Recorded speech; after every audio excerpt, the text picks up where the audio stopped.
Greed can be a powerful ally.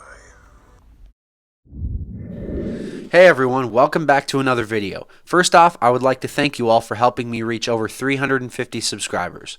We are so close to 500, and I am so thankful that all of you have subscribed and taken the time to watch my channel. So again, thanks to all of you, and without further ado, let's get on with today's video. In today's fanfiction, we will be discussing what may have happened in the Star Wars galaxy if Anakin Skywalker went with his former apprentice and Padawan, Ahsoka Tano, to Mandalore. This would have been the case instead of him rescuing the Chancellor with Obi-Wan. This topic will be very fun and interesting, so sit back and enjoy. Anakin and Ahsoka were meeting on the Jedi cruiser. Anakin had just given her the new and improved blue sabers when suddenly the alarm blared. Obi-Wan immediately stormed into the room. The Chancellor had been kidnapped. Ahsoka would give her speech as to why the people of the Republic have lost faith in the Jedi over the course of the Clone War. Anakin would then agree with Ahsoka. He would also argue with Obi-Wan as to why he should go with Ahsoka. Eventually, Obi-Wan would give in as he always did. So it had been decided. Anakin would go with Ahsoka to liberate Mandalore and capture Maul, while Obi-Wan, the 212th, and half of the 501st would travel to Coruscant space to rescue the Chancellor. As soon as they had arrived, Anakin and Ahsoka would plunge into the Mandalorian city of Sundari. Once on the surface, the two would easily block and destroy almost every Mandalorian in their path. The two were back together, enjoying every second of the battle. Anakin was so glad that his former apprentice had come back to fight alongside him once more. There was nothing that could have made the young Jedi more happy, other than perhaps seeing his wife again after all of the prolonged battles in the Outer Rim. After suffering a significant amount of damage and loss, Maul would command his troops to retreat to the underground levels of the capital city. Not knowing that it was a trap to lure Anakin and Ahsoka would venture down to the underground tunnels with their loyal clone troopers. While inside the tunnels, many clone troopers would be killed by surprise attacks from Maul's Mandalorian troops.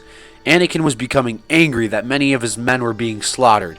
He would start tapping into the dark side, force choking and destroying every red Mandalorian in his path without mercy or hesitation.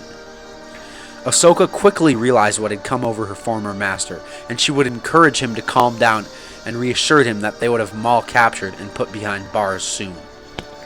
Anakin took his former Padawan's advice. She was really one of the only people that could truly understand Anakin and his feelings toward the Jedi, his wife, and life as a whole. Anakin and Ahsoka would then make their way through the tunnels at a very fast pace. They could not afford many more losses. Soon they would meet up with clone Captain Rex, who would tell them of what Maul had done. The evil wannabe Sith had taken Jesse, one of the oldest clones alongside Rex, and the few Generation 1 clones that were still left. Anakin would make Maul pay for this. All of a sudden, Maul would show up in one of the tunnels ahead of Anakin and Ahsoka. He would return Jesse to his fellow brothers and start his speech, but it would be much different than the original timeline due to Anakin being there with Ahsoka. "You must realize the Republic will fall soon enough. How could you know of such things? The Sith control everything. We'll see about that." Anakin would immediately order his troops to fire upon Maul. Only moments later, he would ignite his royal blue Jedi weapon and attack Maul. Ahsoka would do the same, not far behind her old master, sprinting through the underground tunnels of Mandalore. After several seconds of sprinting, Anakin had caught up with Maul. Unfortunately for Ahsoka, there was a band of red Mandalorians waiting to ambush her. Anakin and Ahsoka were now separated, leaving Maul and Anakin to duel by themselves. This would give Maul the chance to deprive his old master of a new, far younger, and more powerful apprentice. This was the moment Anakin had been waiting for since his entrance into the Jedi Order. A chance to prove he was better than his master by killing Maul once and for all. Maul would then ignite his new double-bladed Crimson Saber and engage the Chosen One in saber-to-saber combat. Maul was ready. He had just faced the likes of Count Dooku and General Grievous, almost destroying them both. Surely he was more than a match for the young Chosen One, Anakin Skywalker. Unfortunately, Maul had never faced a more aggressive and reckless opponent as Anakin. The young Jedi would constantly be tapping into the dark side, which made his Form 5 style of lightsaber combat even more ruthless and forceful. Anakin was a burning furnace, getting more powerful with each strike he dealt against Maul. Maul knew he could never defeat the Chosen One by himself. He would need to keep Anakin at bay until his... No, they had all been destroyed by Anakin and Ahsoka, and the clones. He would need to find a new way to stay alive. Eventually, Maul would realize that the only way to stop Anakin from killing him was his young and former apprentice, Ahsoka Tano. Surely she would reason with Skywalker to stop and let Maul live. After all, it was the Jedi way to let a defenseless man live. Maul thought to himself how weak the Jedi were, bound by honor in a failing democracy. Oh, how weak the Jedi had become. All of a sudden, Anakin flipped over Maul. He then cut Maul's new double-bladed saber in two, rendering him defenseless. Ahsoka then finally caught up to the two, just as Maul knew she would. She would then begin reasoning with Anakin, urging him to let Maul live.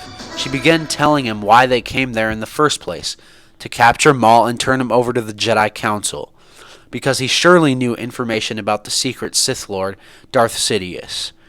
Surely the war could end with new information about the perpetrator of the whole entire Clone War and countless more events that had determined the outcome of the galaxy up to that point. Anakin was contemplating what he should do.